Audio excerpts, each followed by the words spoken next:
दोस्तों, मार्गदर्शन पे आपका बहुत बहुत स्वागत है।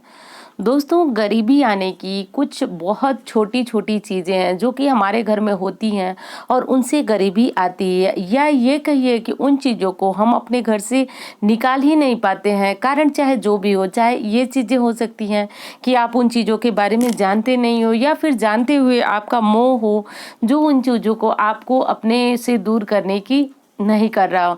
तो दोस्तों, ये बहुत महत्वपूर्ण वीडियो है। एक बार फिर कहूँगी कि ये वीडियो बहुत महत्वपूर्ण है। आपको देखना, और देखने से भी बड़ी चीज़ है कि आपको उसको अपने जीवन में उतारना ज़रूरी है। दोस्तों, कोई चीज़ आप देखते हैं, सुनते हैं और वो चीज़ें वहीं ख़त्म कर देते हैं, तो वो कभी आपके लिए लाभप्रद नहीं होती है। दोस्तों, मैं यही चाहूँगी कि आप लोग मेरे चैनल को सब्सक्राइब किए हैं और मेरी वीडियो को इतने लगन से देखते हैं, और तो फिर आपके जीवन में लाभ होना ही चाहिए। और एक चीज़ बिल्कुल सत्य है कि आप चाहे कितनी भी पूजा पाठ कर लें, देखिए बातों को थोड़ा सा ध्यान से सुनिएगा। आप पूजा पाठ इसलिए करते हैं कि घर में सकारात्मक ऊर्जा है। सकारात्मक ऊर्जा और नकारात्मक ऊर्जा, इन दोनों में बहुत एक छोटा सा फर्क है। इस बात को आप ध्यान दीजिए। देखिए, लोग कहते हैं कि माँ लक्ष्मी का आगमन होगा, तो क्या सच में माँ लक्ष्मी आपके घर आती हैं? ऐसा कभी नहीं होता है दोस्तों। माँ लक्ष्मी आपके घर नहीं आती हैं। या फिर जो मैं उपाय बताती हूँ, तो ऐसा नहीं है कि आप ये उपाय करके सोए और तकिए के नीचे आपके नीचे नोटों की गड्डियाँ पड़ी हुई। ऐसा कुछ नहीं होता है दोस्तों। उससे क्या होगा कि जब आप कोई उपाय करेंगे, कोई मंत्र चलाएंगे, कोई मंत्र जपेंगे, उससे एक सकारात्मकता निकलती है, सकारात्मक विचार निकलता है, और उस विचारों के माध्यम से हमारा दिमाग जो है वह सही सोचता है, और सही सोच करके सही चीज़ों में या तो पैसा लगाता है या फिर सही रास्ते पे चलता है जहाँ से उसे धन प्राप्ति होती है। तो इन चीज़ों के लिए आपको एक सकारात्मक माहौल होना बहुत ज़रूरी है, और वही जब आप पूजा पाठ करते हैं, मंत्र चलाते हैं, मंत्र जपते हैं, तो वही सकारात्मक माहौल बन जाता है और वहीं से लक्ष्मी की प्राप्ति होती है।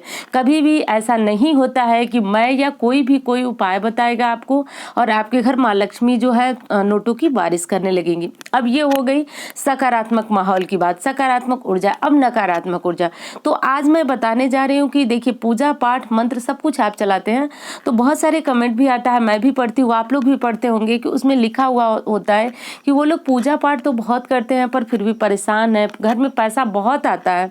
आज सुबह सुबह मैंने एक कमेंट में पढ़ा, लिखी थी कि पैसा मेरे घर में बहुत आता है पर टिकता नहीं है।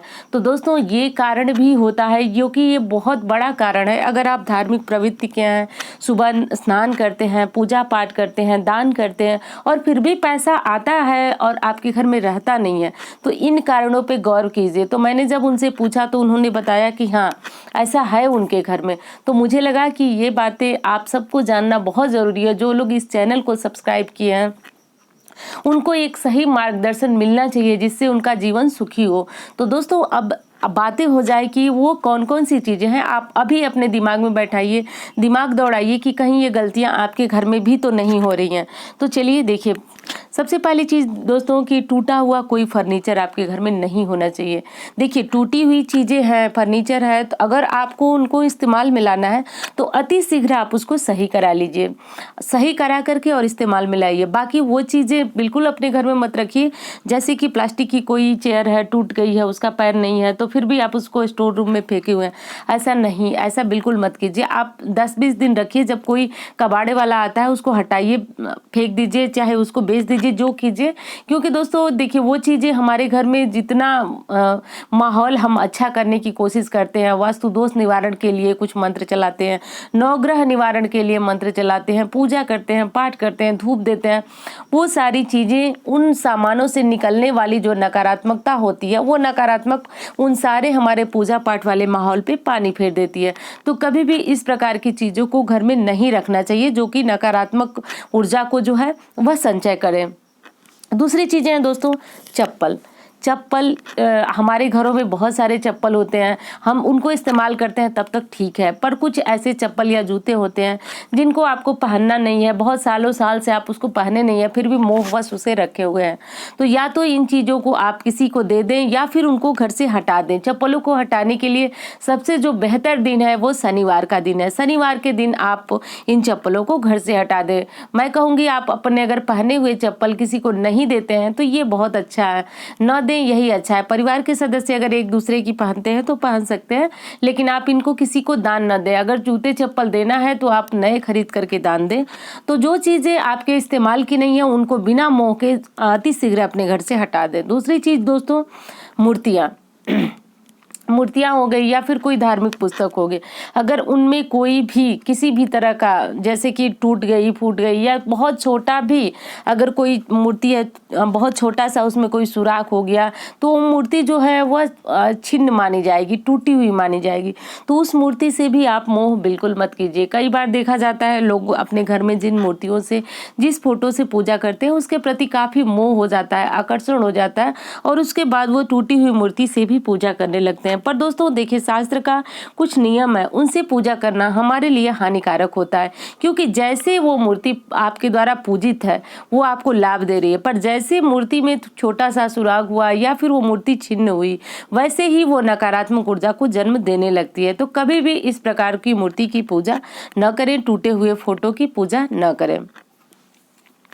अब दोस्तों देखिए, टूटे हुए बर्तन में भोजन अगर आप करते हैं, बर्तन में किसी प्रकार का सुराख है या फिर बर्तन में क्रैक है, जैसे कि बहुत सारे फाइबर के बर्तन या फिर शीशे होते हैं, शीशा के बर्तन होते हैं, तो उनमें अगर किसी प्रकार का छोटा सा भी अगर उसमें जैसे क्रैक का निशान आ गया तो उसे भी आप हटा दें। दोस्तों वो भले ही आपकी बहुत महंगी सेट हो, लेकिन फिर भी आप उसको हटा दें बिना मोह के, क्योंकि बिल्कुल स्पष्ट तौर पे कहूँगी कि इन बर्तनों में भोजन करने से आप जो है दुर्भाग्य को निमंत्रण दे रहे हैं। तो इस प्रकार की चीजें न करें।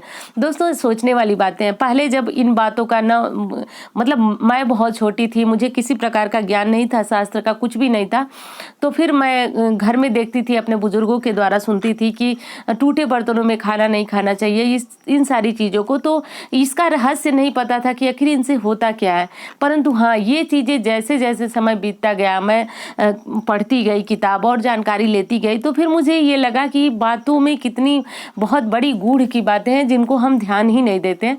तो आप भी ध्यान दीजिए कि आपके घर में कोई चाय का कप टूटा हो सकता है, कोई थाली, कोई बर्तन ऐसा होगा जो कि टूटा होगा, खराब होगा, तो उनसे आप जो है बिल्कुल मोह को त्याग दें और उन बर्तनों को अपने रसोई घर से हटा दें।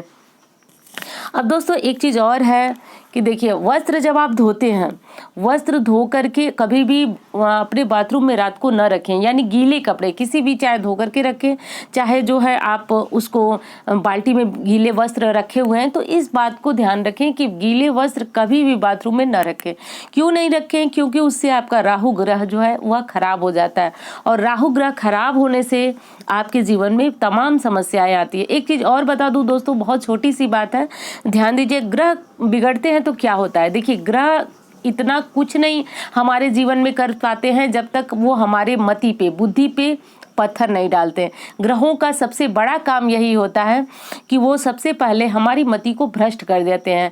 यानी सामने वाले को दिखेगा कि आप जिस रास्ते पे जा रहे हैं उस पे कांटे हैं, पर आपको दिखेगा वहाँ फूल है, और बस वहीं पे ग्रह जो है हमारे जीवन पे हावी होते हैं और वो बहुत बड़ा हमसे नुकसान करवा देते हैं।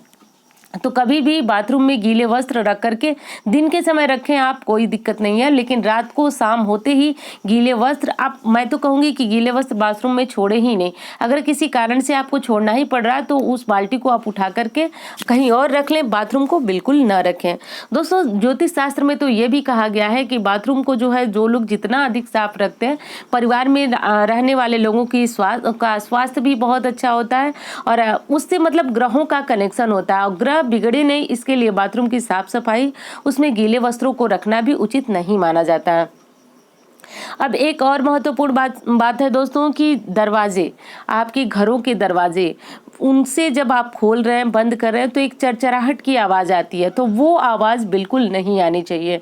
अब आपके घर में किसी प्रकार का वास्तु दोष हो ना हो, लेकिन ये चरचराहट की आवाज़ जो है बहुत नकारात्मक ऊर्जा अपने आप में समेटे होती है, और ये बहुत बड़े वास्तु दोष को भी जन्म देती है, चाहे किसी प्रकार का वास्तु दोष आपके घर में हो ना हो। तो इस बात का ध्यान रखें कि अगर दरवाजे से किसी प्रकार की आवाज़ आती है तो आप एक छोटा सा दरवाजे में या फिर मशीन में तेल डालने वाली जो एक डिबिया आती है वो आप अपने घर में हमेशा रखें, और समय समय से 15 दिन महीने दिन पे आप अपने घर के दरवाजे में जिसमें से लगे आपको कि चरचराहट की आवाज़ आती है तो वो रखे रहे। आप तुरंत उसमें 1-2 बूंद तेल डाल दें, वो तेल आप कोई भी डाल सकते हैं, तो इससे आपके घर के दरवाजे जो है वो इस प्रकार की आवाज़ न करें, क्योंकि दोस्तों ये बहुत बड़ा दोष है।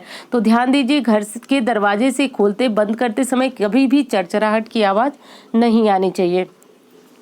दोस्तों वस्त्र देखिए, कहा जाता है आपसे कि आप इत्र लगाइए और दूध और गुलाब जल मिला करके स्नान कीजिए। ये सब क्यों कहा जाता है आपसे? इसलिए कहा जाता है कि जब आप अच्छे वस्त्र पहनेंगे तो आपका शुक्र ग्रह अच्छा होगा, उच्च होगा।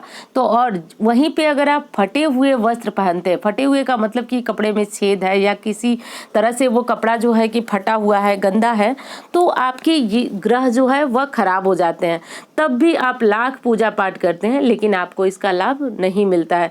तो फटे हुए वस्त्रों को जो है बिल्कुल हटा दीजिए। चाहे वो वस्त्र आप पहनना चाहते हैं तो उनको अच्छी प्रकार सिलाई बुनाई कर ले, जिस प्रकार से आपको करना हो, मतलब उनको अच्छी तरह से दुरुस्त कर ले, फिर आप उनको पहने।